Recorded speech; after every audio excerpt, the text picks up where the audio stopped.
Great. And so, Karrie, you are a volunteer with this organization? I am, well, I suppose in a manner of speaking, I found out about compassionate listening about a year ago and looked at the organization and determined that what they're doing really fits in with my method of doing mediation, where you're talking and really wanting to learn about the other person and get down to that, as Kathy said, that core essence in order to build a relationship. And so I went and I took their introductory training. It was a 2-day training, and learned a lot and really, really loved their model and what they had to offer, and found that it really is really in agreement with my thought process and the way I work with mediation. And as Kathy and I talked and got to know each other, she told me about these delegations that go to the Middle East on a regular basis, and I was quite interested.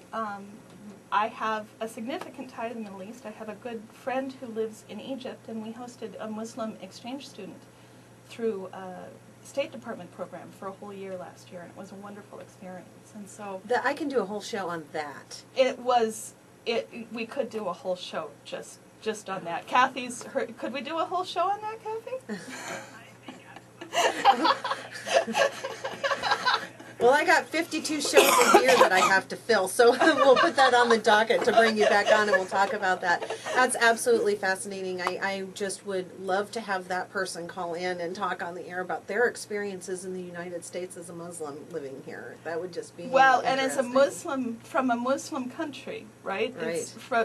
One of the things that we ran into is he's a young teenage boy. He's 17, coming to this country and knowing nothing about this country, and we didn't expect him to want to eat all halal food, which is specifically ritualized slaughter for Muslims. We didn't expect that need, and so we went through an entire process of working through that. Well, towards the end of the year, he said to me, I never understood why there are halal marks on all the food in Bahrain, which would be similar to a kosher mark you would find on the food here, right? I've never understood there were halal marks on all the food there because it's all halal. Right.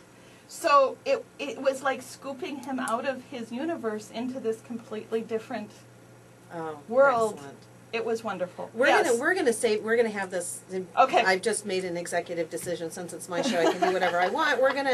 Kathy, we're gonna have you back on and have Karrie on. And we're gonna talk about this.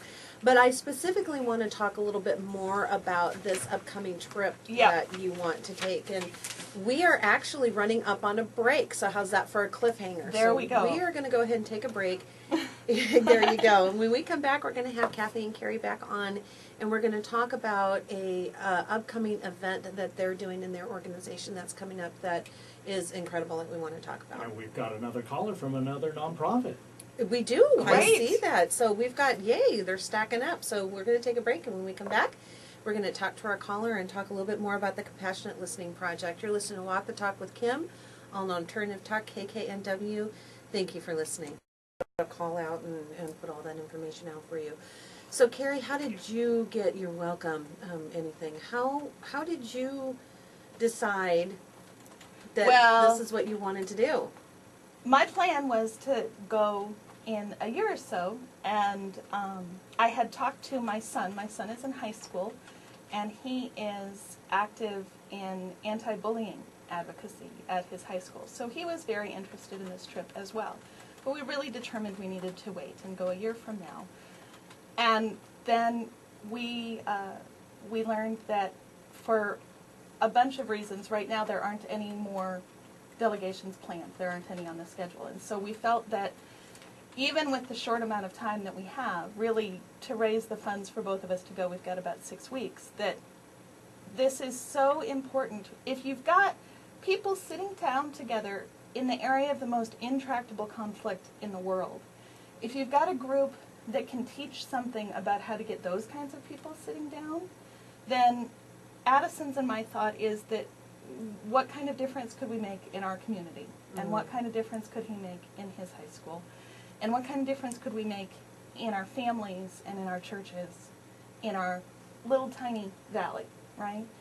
And so that's really our motivation to go, is to learn what we can learn, to experience this place of terrible, intractable conflict, see the courage that it takes for people to sit down and be vulnerable and talk to other people in this terrible place, and bring that home and teach and offer that to our community. So let me get this straight.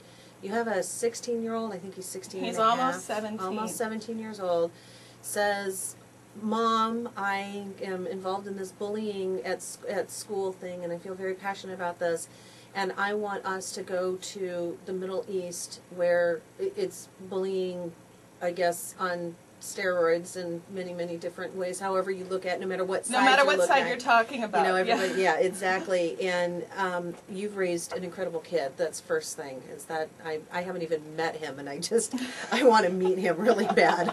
I wish he could have come in today, because, yeah, he couldn't make it. He's doing Running Start. He had classes. So. Oh, and he's smart too, of course. Oh, wow, that's awesome. So we'll definitely want to talk more with him. But are you afraid at all? Well, Kathy and I talked at length about that, because I'm taking my 17-year-old to, this place of intractable conflict. And I expect there's, he drives. Is there anything more scary than letting your 17-year-old drive in Seattle traffic, right? So actually, I'm more scared of the emotional piece. He was really willing to go on his own. This is close to my heart as well, with what I do and the communities I do it in. He was willing to go on his own, and what I'm more concerned about is the emotional piece, and I didn't feel it was a good idea to let him go on his own because of the emotional piece. So, well, that's you're such a good Oh. so wonderful. So we're raising money then We're raising money for you for to us get to to go. go. Okay, excellent. And so how does somebody donate? Now, our friends here, a sponsor of the Walk the Talk with Kim show is fetchupon.com. Yes, and they have made a wonderful deal for any businesses who want to donate. They will offer free advertising, and we will put the specifics of that, I expect, on the blog site, on the website. Yes, I will put it on the site, and you've got the Walk the Talk with Kim show will be sponsoring that for you. So Wonderful. You've got, I don't know how close that gets you, but every little bit can help, right? And so we'll make sure we get the word out. And then people can also, they can call Kathy. Don't call me. Don't call Kim. Or they can call Kathy. They can contact Kathy at the website, or again, her number is 360-626-4411. Well, Kathy and Karrie, thank you both very, very much for coming on. We'll get this information on the blog.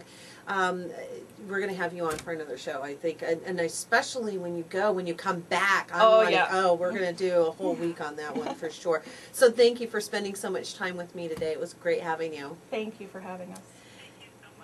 Thank you. Thank you for calling in.